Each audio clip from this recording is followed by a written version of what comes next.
Good morning. Have you ever wondered why babies get flat spots on their head, or what flat head syndrome is?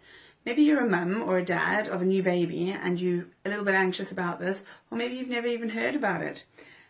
My name's Bronwyn and I'm a children's physiotherapist, and I'm really passionate about educating parents and helping people to know why babies get flat spots and what they can do to avoid it, because it is a completely avoidable concern, really. To start with, it's a bit of a crude analogy, but our babies are born with really, really soft skulls, and they have to be soft in order to pass through the birth canal. Okay, so there is a little bit of change in shape, just from it has to happen. So if you think about it like a ball of, this is Play-Doh, yeah, or plasticine. So what happens with this ball is that we use our hands, or pressure from our hands, to make it nice and round all the way, okay? So we've got this really lovely shape. Now what happens if I leave it on a firm surface for a little while? What happens is that the bit that's in contact with the surface slowly becomes a little bit flatter, okay? This is very similar to what happens to our babies. So if you think about a baby, and I've got a little model here, if you think about your baby with their soft head, what can happen sometimes is that pressure from your pelvis, so in the womb, if the baby's lying in one way a little bit more than the other, they can get a little bit of flattening. So some babies come out with odd shaped heads, and that's okay. But what's more of a concern is that obviously we all put our babies to sleep on their backs, and I hope that you're aware of that. Obviously the Safe Back to Sleep campaign, it helps to prevent cot death. So your baby should always be sleeping flat on their back, okay? But sometimes what happens is that babies tend to have a preference to turn their heads one way more than the other. And this could be for a number of reasons, which I'm not going to go into now, but it could be for a number of reasons. And if you notice that your baby tends to keep their head turned to, say, her left, okay. So if she's sleeping there for 12, 13 plus hours in the night with her head turned to the left, then what could happen, so that's pressure on that side, yeah? So then I pick her up and maybe I give her a cuddle in this arm. So she's then got pressure on the left side of her head from my arm. Maybe I'm bottle feeding and I tend to feed in this arm because it's more comfortable. Pressure from that side. Then maybe I put her in a bouncer for a little play. And because she's got that preference and that, that sort of tendency to turn her head to her left, she's going to be then lying in the bouncer with pressure going through that side of the head. Maybe then I take her out, give her a cuddle and a play, but then we're going to go shopping, so I put her in a car seat. Same thing, slightly turned to that side. Go to town. A lot of people these days just use car seats as the pushchair, so they take them, just put them in the buggy part. So before you know it, your baby spent a couple of hours with their head again having pressure on that side. So by the end of the day, if you look at it, without you even realizing, your baby spent a lot of time with that soft head in one preferred position, okay? And that pressure is constantly going through that side of the head, causing it to become a little bit flatter. All right. So what do we do? If we get our plasticine back, or our little Play-Doh ball, how do we make this bit, if it's got a flat spot there, how do I make that nice and round again?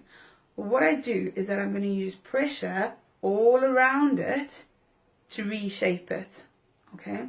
And this is one of the ways that we help with babies, that we can help to reshape babies' heads and to avoid them getting from flat spots in the first place. So by being aware of the positions and the way that your baby's head is placed throughout the day, you can completely avoid flat head syndrome, all right? And I really want to stress that, is that by playing with our babies in different positions, we can stimulate the development as well as protect their round head shapes. Now, just a word here. Flathead doesn't really cause any problems, okay? It's not going to cause any damage to the brain. Doesn't impair learning ability or anything like that. What it can be a sign of, though, is an underlying situation. So sometimes babies who tend to have a preference to keep their head turned to one side more than the other have a tightness in their neck muscles. Now, often with normal activity and playing and moving and kicking about and getting enough free time on the floor to stretch out, those neck muscles will lengthen. But sometimes babies need a little bit of help to stretch those neck muscles, and that's where physical therapists or physiotherapists can help you. We can actually check the length of those muscles and show you stretches to ensure that your baby's got the ability to actually move their head both ways. All right, so obviously it's that way, and rotation. Those are all the neck movements that your baby needs to have. How you can sort of test if your baby is able to move is just move around and see if they follow you. All right, they should be able to follow you, and what you want to observe is if your baby is actually turning their heads both ways, and not keeping it cocked over to one side all the time. You definitely want equal movement both ways. If you're not noticing that equal movement, then by all means talk to a health visitor or your children's centre or a physiotherapist. Get in touch with me and I can give you specific ideas and advice on how to do that and whether or not your baby might need further hands-on treatment. So that's one of the things that a flat head could indicate.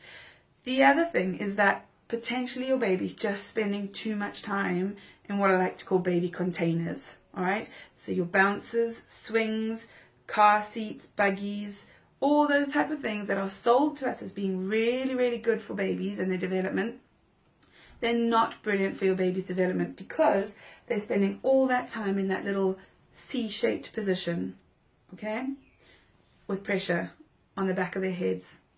So the more you can limit that, the time they spend in containers, the better. The best thing for your baby is to get comfortable, having to kick about, playing on the floor in different positions. And you've got side lying, tummy time, and then active, kind of looking both ways. Because obviously if the baby's active and kicking, they're not getting that constant pressure through the head. So you're going to be encouraging them to look the way that they don't tend to look. And those kind of things really. So I'll be talking about that a little bit more in some upcoming Facebook Lives, and we can do some Q&As. I've also got a Facebook group which I'll pop in the link below, and you can join that and we can answer Q&As, and you can, you know, I'll be doing some more videos and stuff. But what I wanted to stress today was the reasons why babies get flat spots on their heads, okay? So it's pressure on one side of the head that causes the flattening, and this could be because your baby either has a tightness in the neck muscles or they're not getting enough opportunity to move about and actually have pressure distributed throughout the rest of their head evenly. Yeah, and we do that by proactive positioning, so playing in different positions, encouraging tummy time, and avoiding baby containers for as much as possible. Okay, so I'll put those links below.